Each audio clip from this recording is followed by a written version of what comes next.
Why all religious belief is irrational. Christopher Hitchens, A Dose of Reason YouTube channel. Thank you so much, A Dose for Reason, for creating these. Like that, subscribe to his channel, subscribe to our channel, hit the bell, check the box, hit all. That way, every time we drop a banger, you're there, front row seat, joining the conversation, dropping the comments, and giving me recommendations for more reactions. Let's hear this fantastic mind, Christopher Hitchens, who truly is legendary in the rational, critical, scientific, atheistic world. Makes a ton of sense. And I've been recommended of this video, so I'm going to check it out. We do have the gift of pattern seeking in our minds, and we will pursue this gift, often at our own expense, but at great hazard and often with great ingenuity. That has a plus side and a minus side. It often means that we prefer a junk explanation to no explanation at all, or a conspiracy theory to no theory. And religion... That's true. We'd rather have anything than nothing. And that's why my Michaela video about demons and Jordan Peterson, you know, the human mind will say it's demons, so at least it has a comfort of knowing what the cause might be behind why her dad is sick, Jordan Peterson. But just, you know, why is there a universe and not, instead of there not being one? Or who made the universe? That kind of thing. Rather than going, we don't know, we don't think a who is the answer, but we don't know the answer of how the universe came to be. Therefore, let's just fill it in. Takes its place in our evolution in this precise manner. Religion takes its place in our evolution in this precise manner. It's the first and worst explanation we came up with. It's the best we could do when we didn't know we lived on a cooling planet with big fissures in its crust. When we didn't know there were microorganisms that had power over us, we didn't have dominion over them. To the contrary. When we didn't know we lived on a spherical planet, we didn't know we revolved around other spherical bodies, everything was terrifying, new, mysterious, and often lethal. It was our first attempt at philosophy in that way, first attempt at cosmology, first attempt at geography, biology, all the rest of it. A hopeless attempt belonging to the bawling, fearful, ignorant childhood of our species, but very necessary. And it possesses still the advantage of having come first. That's the only advantage. It came first, and so we're still holding on.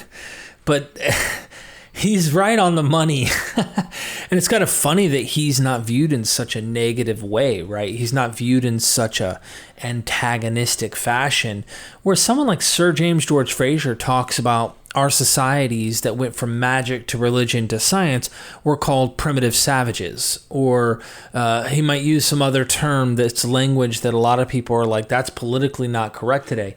But look, you literally find Christopher Hitchens using the very same kind of rhetoric, describing our ancestors, not saying for their time they were where they were, but to keep trying to go back.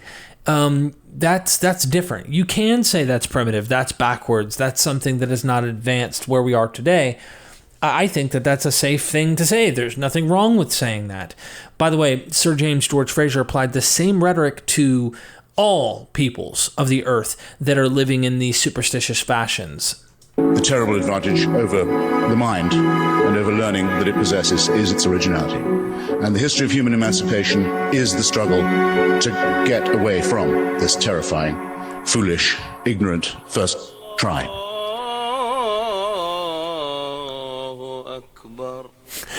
Allahu Akbar. The species left Africa about 75,000 years ago, having probably shrunk down to about 2,000 or 3,000 people as a result of a terrible climatic disturbance, probably from Indonesia, probably from a predecessor of Krakatoa, which meant that we were this close to joining the 99.8% of all species ever living on the surface of this planet who became extinct. Some design, by the way. Profuse creation of millions and millions and millions of life forms, all to be wiped out, with not even anyone left to testify to their previous existence. We nearly joined that lot, managed to get out of it just in time. Suppose we've only been around for 75,000 years. Monotheism, Christianity, Judaism, Islam, shows up, what, 4,000 or 5,000 years ago at the most. So if you give me my most microscopically small assumption of human existence, for at least 70,000 years, heaven watches as the human species is born, dies, usually of its teeth, usually at about 20, watches this with indifference. Thousands and thousands of generations, miserable, illiterate, starving, hungry, to say nothing of the wars they'll fight with each other, to say nothing of the cruelties they will inflict, as well as the ones they will suffer just from existence. And only 3 or 4, perhaps 5,000 years ago, heaven decides it's enough of that. It's time for an intervention. And the best way to do it would be in the most primitive part of the Middle East, not in China where people can read. I've heard this before. The editing is very good editing, though. This is a unique edit video that I haven't watched, but I have heard him say this before. And have looked at telescopes and in the most primitive part of the Middle East, basically by offering human sacrifice to them. This is a doctrine that cannot be believed by anyone who's studied anything scientific, anything historical, anything archaeological, anything paleological, anything biological. Can't be believed by anyone. Can't be only believed by someone who wants to be a plaything and a slave of a pitiless totalitarian power. Whereas, is it not written that I come not to bring a peace but a sword? Surely it is. Is it not written that those who won't follow me must depart and be cast into everlasting fire? Not a very gentle or pacific remark. Is it not said that if you don't give up your family, if you don't give up thrift, if you don't give up everyone who loves you and everything you love to sacrifice yourself for me, you're not worthy? These are strongly coercive and implicitly authoritarian or even totalitarian statements. And as C.S. Lewis rightly says, it's one of the very rare occasions where I agree with him, he said, you may not say that the preachments of Jesus of Nazareth are all right, even if you don't accept the religious basis of them. Lewis quite correctly says, if you don't accept that this man was the Son of God, you'll have to notice that many of his statements and sermons are either wicked or insane, or both. It's only on the belief that the world is very soon coming to an end, and that he himself has the right to claim a messianic role in this conclusion, that any of it can make any sort of sense at all. And everyone here knows at least some of the examples of what would be counted as wicked or insane if the messianic claims were found to be questionable, which they have been. So think about what he just said there. If Christianity itself is false and Jesus is not really the Messiah, which clearly is questionable and obviously not true, for those of us who are looked at this stuff in depth and seen it and compared it and noticed, come on, what are the odds that this is the case, right? The prior probability is on our side. So you're looking at this and then you hear the ranting and preachings of the guy's teachings. You might think this guy's a lunatic. You might think this guy's actually crazy. Now, it may just be the fact that this is the hijacking of cultic mindset, and he's just carrying on what others were doing as well. But still, it's still like this lunatic kind of mindset you go into that is so delusional, and you think the end's going to happen, but it doesn't happen. It's pretty out there, especially if you thought it was false. Now, you don't start with Jesus. Start with someone else. They'll be happy to hold your hand. Oh, yeah, we think that guy's false. Then you bring up Jesus. Oh, what? No, that's my Lord. I'm a Navy brat myself. I'm from Portsmouth, and there's a famous story about a young officer undergoing a rigorous examination to pass for captain. And he's told to picture himself on a leeward shore with a very strong wind driving him towards the rocks. He's asked, what are you going to do? He says, well, cram on all sail and steer to starboard, hard down on the tiller and on the wheel. So, but the wind keeps coming. You're still being driven on. What are you going to do now? He said, cram on more sail and keep the wheel very hard down away from the leeward side. And they said, but you're still being driven onto those rocks, young man. What are you going to do now? Just cram on more sail and keep the rudder and the tiller hard down on the starboard side. And he's interrupted. He said, where are you getting all this extra sail from? And he says, the same place you're getting all your extra wind from.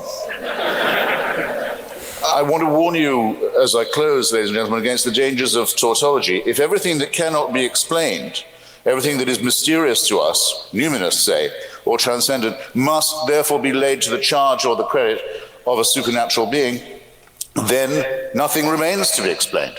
everything is in potential explicable. There's no problem to begin with. There's no point in this argument. Of course there's no mystery. There's no need for cogitation. There's no need for reflection. It must be part of a divine plan. I hope you can see the fallacy that protrudes from that conclusion too.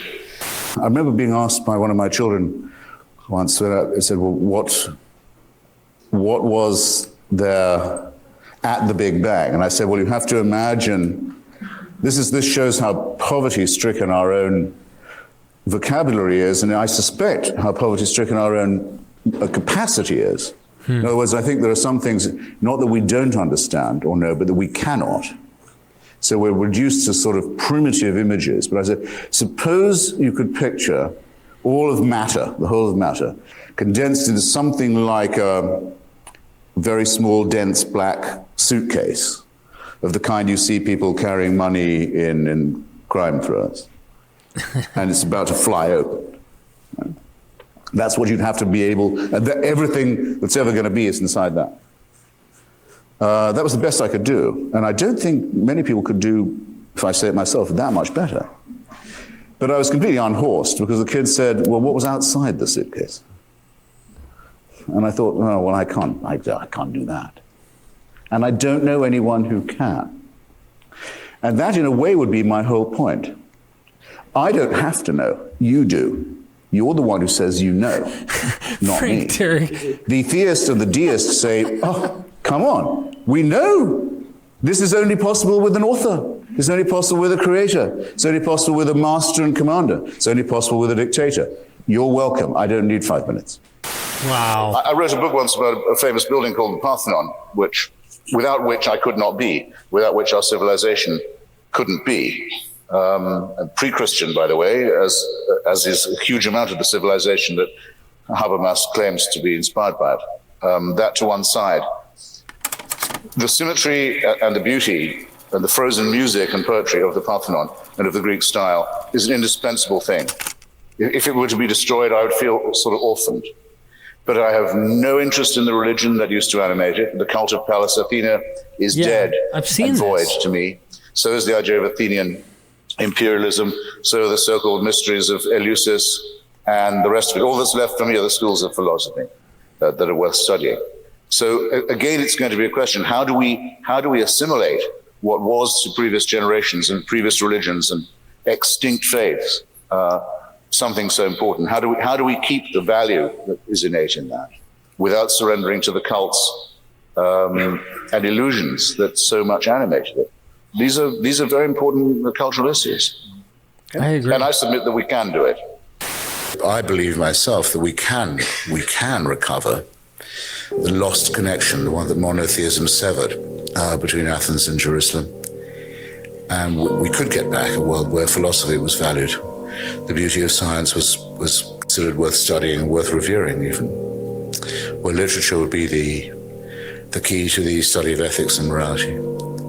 And if you wanted the transcendent, you'd have love and sex and music. And you wouldn't need any supernatural permission for any of this nonsense. I think I miss it terribly. I feel as if something was torn away from me before I was born by the loss of that. But we're smart enough to get it back. If only we will leave behind the hideous nonsense of the holy books and the vile preachments of those who want the world to come to an end.